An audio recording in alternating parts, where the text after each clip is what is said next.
Hi guys, what's going on, and welcome back to another video on Conqueror's Blade, and well, welcome to Season 10. So we are over on the PTR test server, and I've just been checking out some of the new units, doing a bit of testing with King Alpha, and kind of seeing how these units stack up against the existing loadout, and seeing what's changed and kind of what's got updated. I actually want to kick things off though with the Claymores. Bagpipes had a few issues in terms of kind of how we test them, so I think the Claymores are kind of the most interesting, and I've completely lost them already. There they are, hiding at the start. Really kind of an interesting unit, one that initially, upon reading some of the abilities and unit traits, kind of got me a little bit concerned, because they have damage reduction, they have almost effectively a healing buff, and then you start to think, oh goodness, this is starting to sound a little bit like Axe Raiders, but actually it doesn't really play out like that. So why is that? So we talk about their Highland charge. It's basically just an ordinary charge, but after it ends, they get the Fearless Heart. And then when we go and look through some of these, you see that Fearless Heart is a 5-second effect. It gets you, basically ignores an extra 10% of damage, so basically a 10% damage reduction. Every time you attack, it restores 150 health on itself and nearby allies, and it reduces melee damage taken by 20% for 2 seconds. You can also get that essentially while you're using the 4 Freedom, which is a buff that comes with the unit.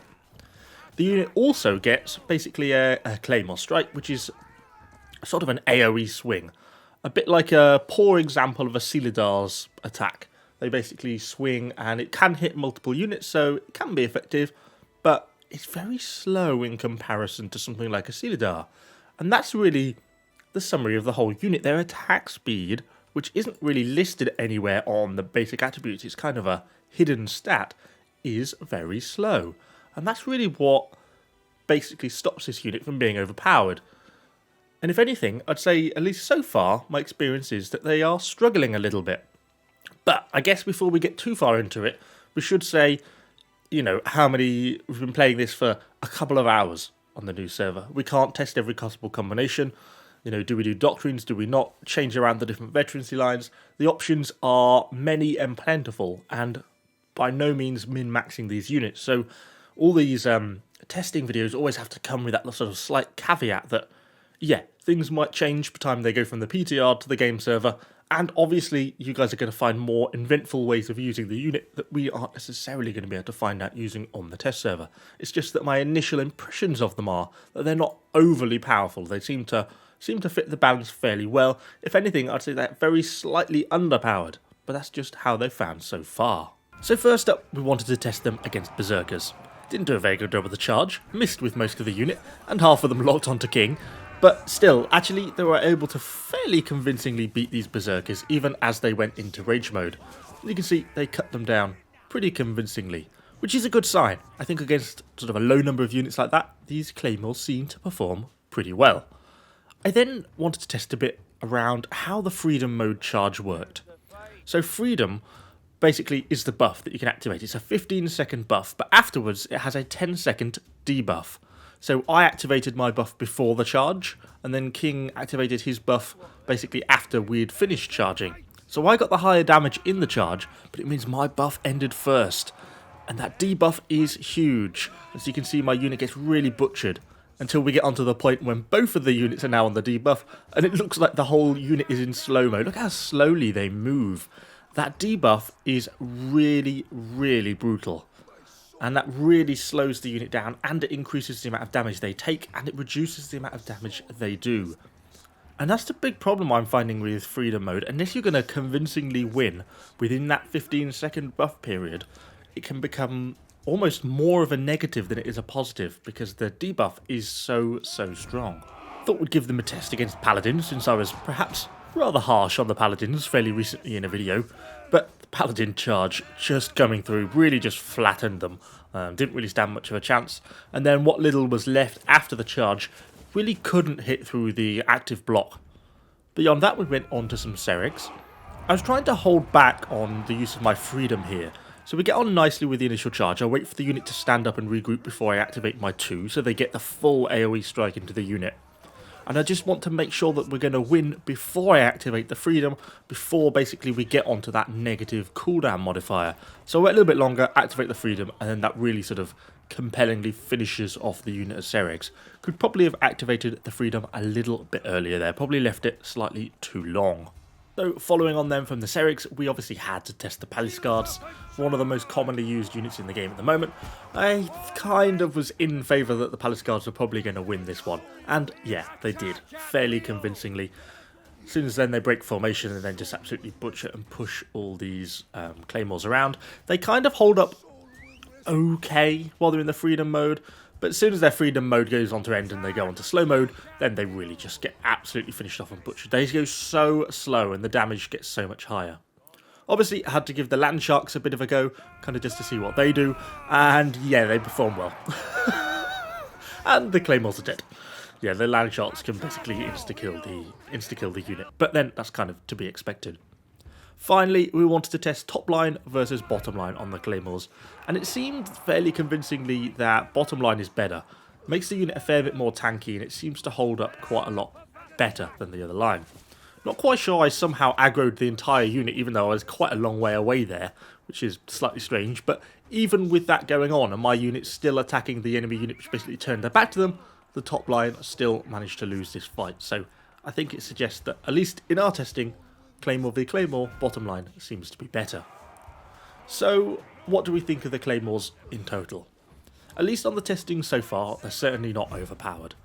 They seem to be a relatively balanced unit. They've got a decent charge, but the damage isn't that high. Their attack speed is quite low.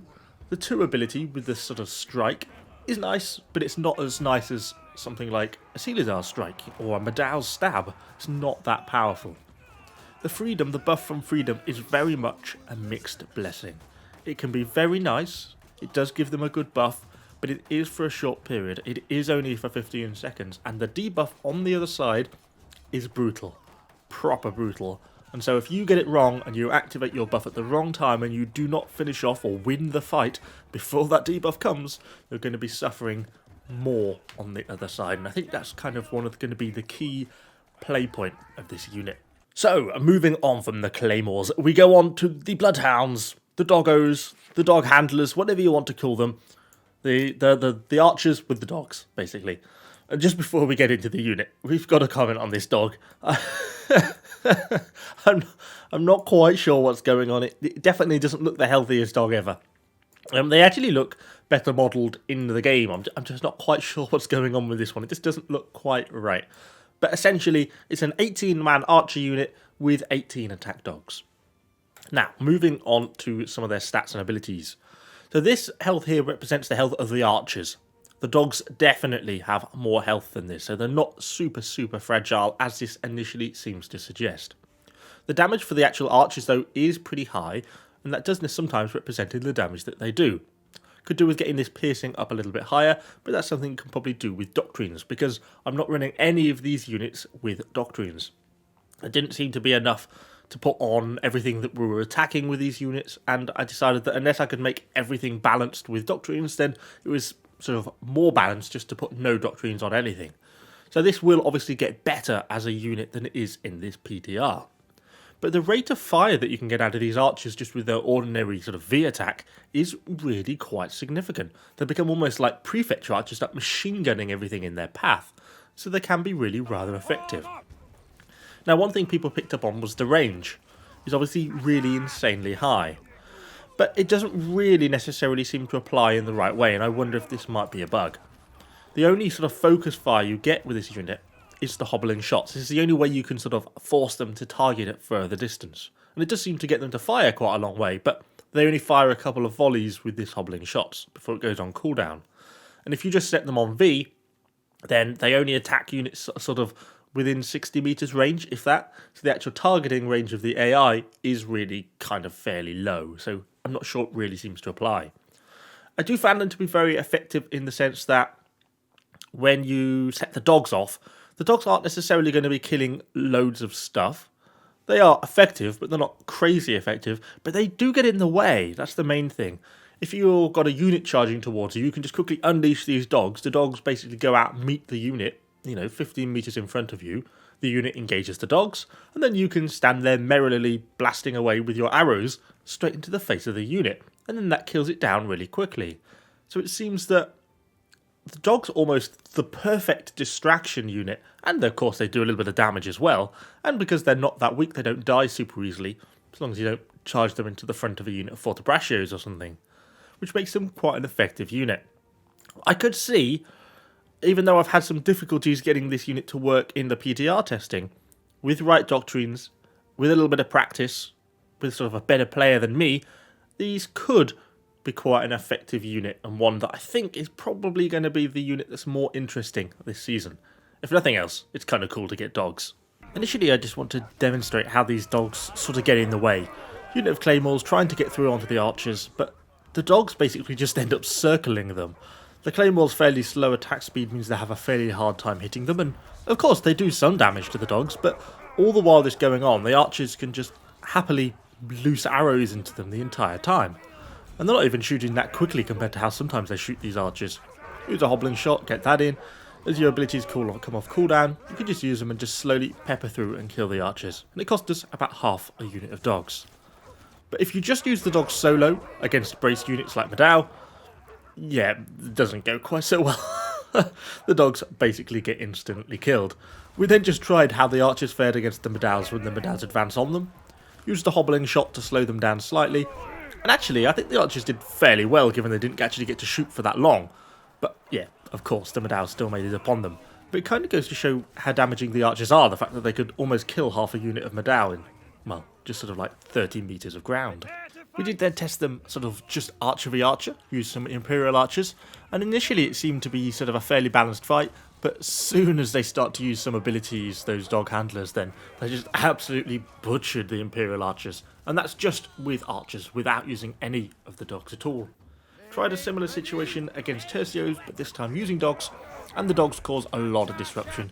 Basically just stop the tercios from firing, and the archers obviously continuing to pour that damage on, and the dogs get a bit of damage in and just really cut down the tercios before they can really do anything to sort of stop them. Did want to test them against sort of a braced unit of grey hairs, and the actual archers just against the front of the unit isn't of course all that effective. But as we start to send the dogs in as well, the dogs actually do fairly well, don't take too much damage on the charge and cause quite a lot of disruption against the grey hairs. That disruption then allows the archers to land a lot more of their arrows, and the damage really starts to rack up, and actually the dogs don't take too much of a loss. The grey hairs basically then start to sort of turn around, reform, and try and charge towards us, which would have been effective, but actually the dogs are able to basically just sort of get in their way, and then it stops them from ever being able to reach the archers, because they basically hit the dogs and end their charge. And so that's why I think these dogs are so effective, because they just stop the unit from ever being able to get to the archers to do any damage. We then kind of test their accuracy against King, and actually, yeah, fairly effective. Finally, gave them a little bit of a go against Keshiks and Armigers. Not that I was expecting the dog handlers to do well, but, you know, just thought, you never know, worth a try. So, yeah, I quite like these dog handlers. I think they've got a lot of potential. I think they're going to require a little bit of playstyle sort of adjustment or sort of getting used to, but I think they're going to probably end up being one of the better units of the season. But we kind of just have to wait until we sort of everyone gets them stacked out, gets used to them, decides the veterancy lines, etc., and then we can kind of see how they do. Finally, we come to the bagpipes, or the brass lungs, as they're now known once they're fully upgraded. A really interesting unit. First time we've had a sort of full support unit in Conqueror's Blade. They get absolutely zero attack, and we get them listed as a non-combatant unit. They can only play music, and they can't do anything else. There is only one veterancy line to pick from, but essentially you get two choices at the end, which is basically increase the effect of the music or increase the range of the music. The range is actually reasonably significant as it is, so I think probably the sort of turn it up veterancy line is going to be the one to go for. And then essentially you get two types of music to pick from. Hearts of Bravery, which increases all attack types of nearby allies, hopefully it doesn't buff the enemies, and all types of defense are increased for nearby allied units. And then you kind of basically get a runaway ability, which allows them to sort of quicker move out of combat. Makes them kind of an interesting unit. We get a bit of info here on the bagpipes variation, which basically 5 seconds after starting to play or switching song, boosts will be provided to nearby allies. These boosts can be obtained once every 30 seconds. Now it goes on to say that that's an additional 180 damage or 120 defense or 800 hit points. It doesn't really make it entirely clear. I'm not entirely convinced that that's all it does. I think the effect is larger than that in terms of the damage increase or the defense increase. I'm not sure if that's just because of the variation, so every time you switch you get a 5-second boost on top of the existing boost of Hearts of Bravery or Unbending Spirit. I don't really know. I guess further testing would be required to kind of figure that one out. And since it was only me and King, obviously you can't really test this very easily. We needed a third person. The only one thing we will note though is that they are extremely tanky. They're only a 6-man unit, but they do get 14,000 hit points. And actually, even though they've only got 420 on the defensive stats, the kind of soft stats are kind of like a Tercio. More tanky than the stats sort of let on. They are actually fairly hard to kill. They're certainly not going to be one that you're going to be taking down with 1 shot from a longbow hero at the back of the map. You're going to be taking them down with 10 shots, you know. So that's a good thing, I think. I think it means that they're a fairly tanky, fairly cheap, at only 120 leadership, interesting support unit. I think the only negative is going to be that on day 1, we're going to be matches of 10 out of the 15 players are going to be bagpipes. And that probably is going to be very slightly frustrating. But anyway, let's move on from them. So we don't really have a lot of footage on these bagpipes. The only thing I kind of wanted to highlight is the fact that they really are very, very tanky as a unit. That sort of 13,000 hit points. The Claymores do cut through them eventually, but they don't actually completely collapse immediately. It does take a little bit of time before they get cut down. And if you try and kill them with a hero, then that really does take a fair bit of time as well. But anyway, we shall end the video there. Obviously, the patch is going to release on the 21st, so we'll be able to actually get in properly with the bagpipes then, give them a little bit more of a proper look at and a proper test out in some battles. Hopefully you've enjoyed the video. Obviously, as I say at the start, always have to take these tests with a little bit of a pinch of salt until we actually really get into the sort of real world or real battle situations where we can see a little bit better what they're actually going to be like. Hopefully you've enjoyed the video. Thanks for watching, guys, and I shall see you all on the next one.